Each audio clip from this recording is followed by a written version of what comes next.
Welcome to Entrepreneurial Entrails for some short stories on the guts and glories of being an entrepreneur.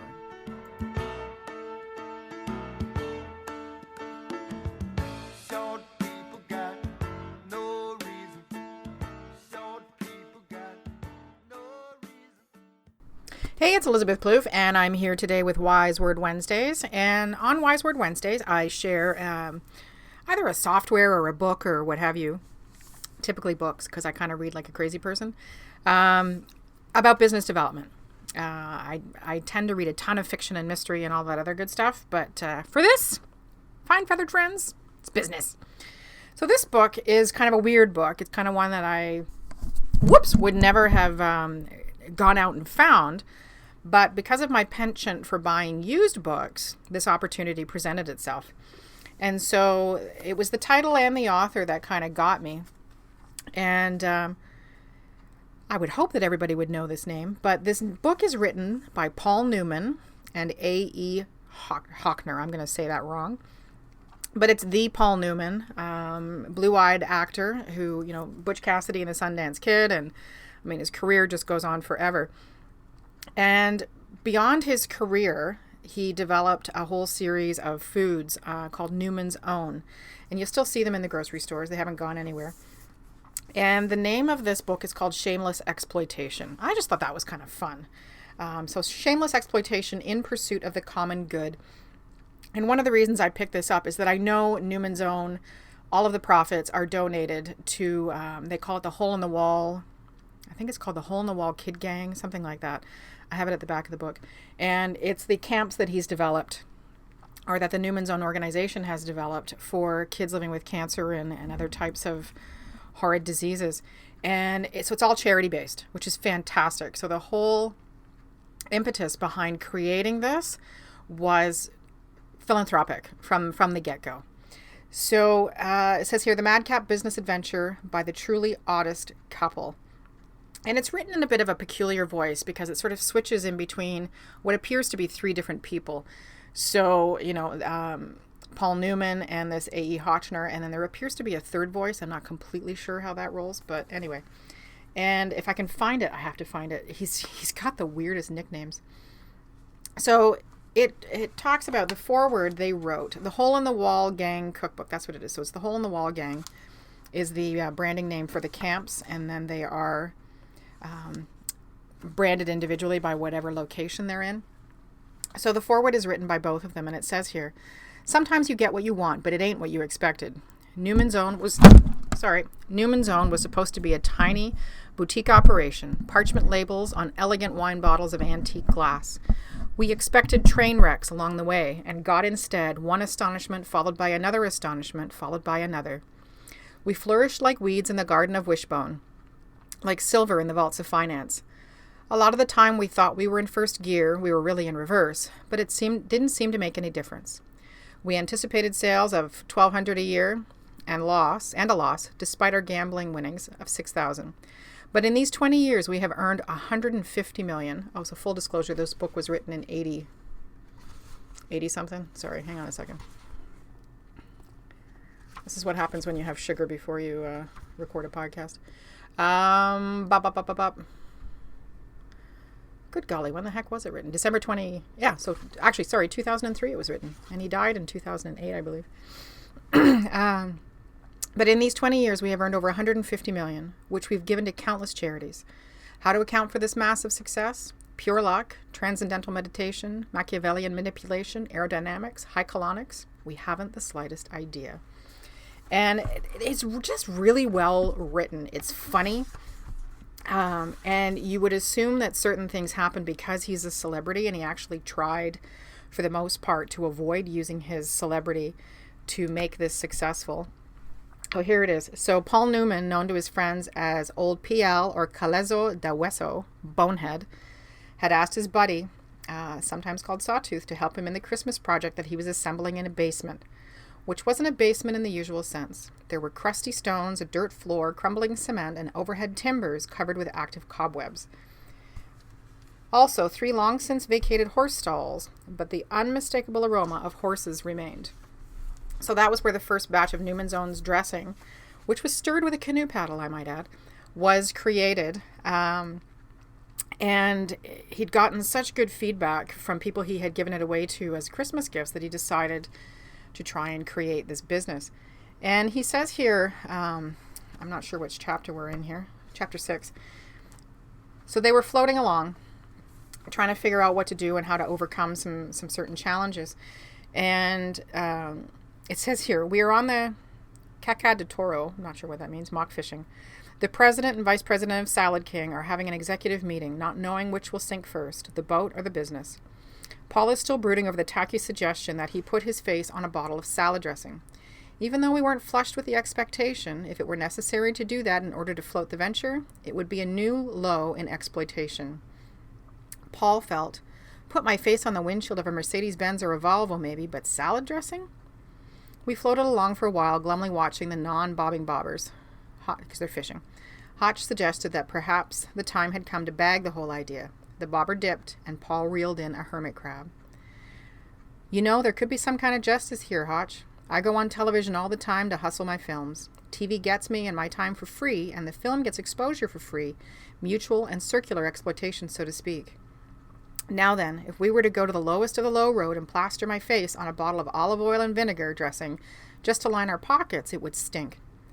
But to go the low road, to get to the high road, shameless exploitation for charity, for the common good, now there's an idea worth the hustle, a reciprocal trade agreement.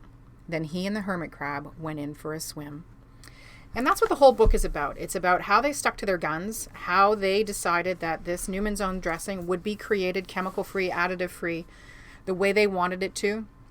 They sourced the ingredients. They went after certain partners and things like that. They went to one marketing firm who wanted, at the time, this is in the 80s, an absolutely obscene amount of money to market the product. And they absolutely refused to bow down to what most people were doing and to do it their own way.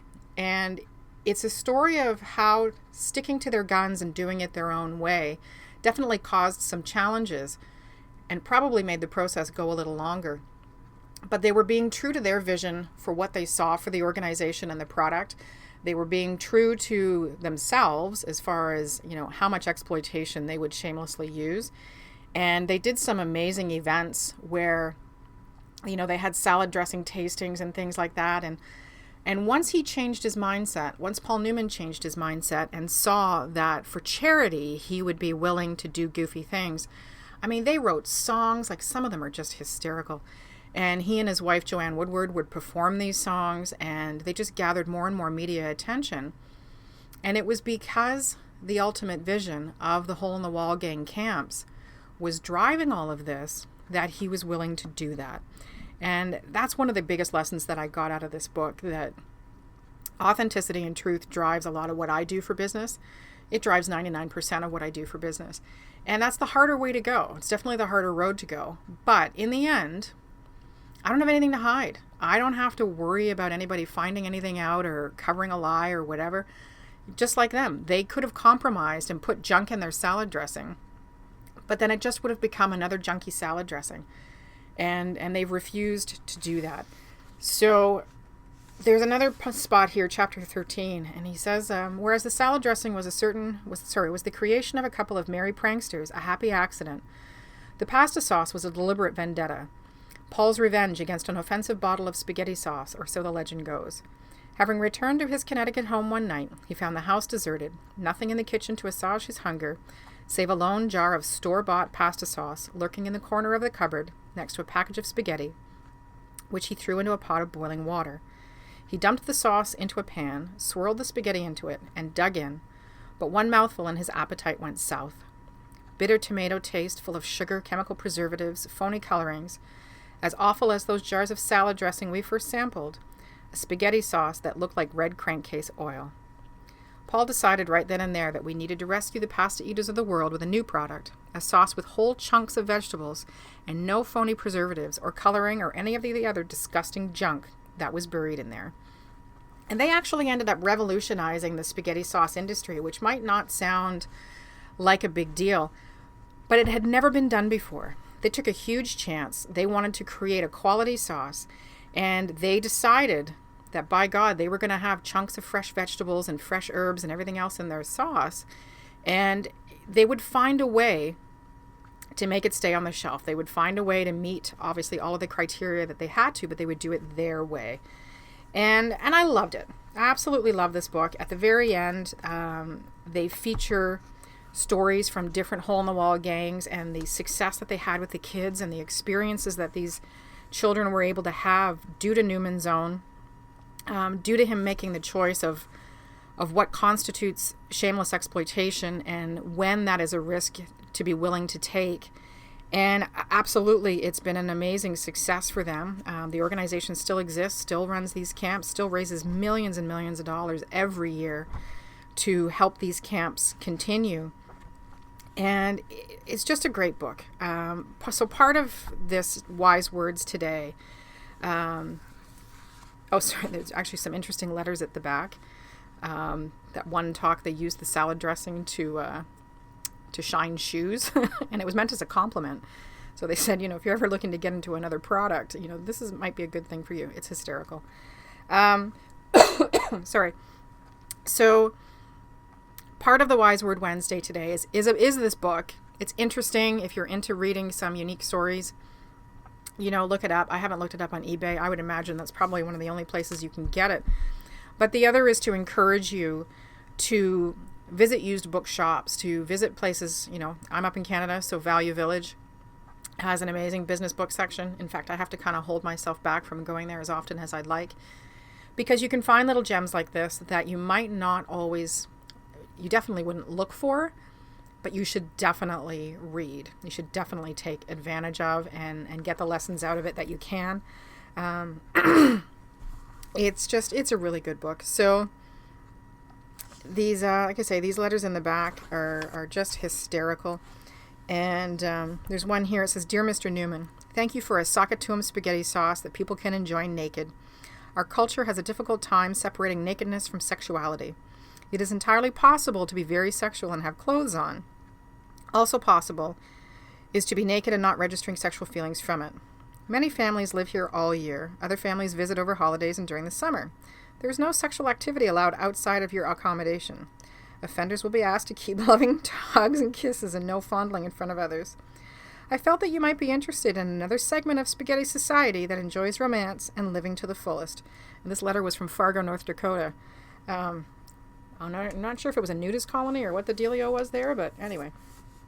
So that's some of the lessons that I learned from this book, was definitely sticking to the quality. There are places to compromise, and there are places to stand tall and dig your feet in. And, the adventures that they go through trying to make those decisions. One of these guys is a famous actor and one of them is a famous writer. Neither of them have ever run a business before. They just had a tasty salad dressing that they wanted to give it a try. But they went at it, and they succeeded immeasurably. And I would encourage you to do the same thing. If you've got a wacky idea, not a wacky idea. I mean, I'm also reading Peter Drucker's Innovation and Entrepreneurship, so no, not wacky.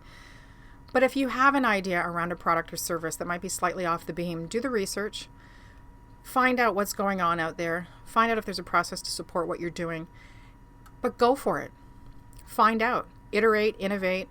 But stick to your guns and be authentic. And if you find yourself bending so much that it no longer makes sense, then maybe it's time to step away. And that particular innovation wasn't the right way to go. So just know that you have the guts and glory to make your own story. You can check me out on Twitter at MCVPlouf. Instagram is the same place.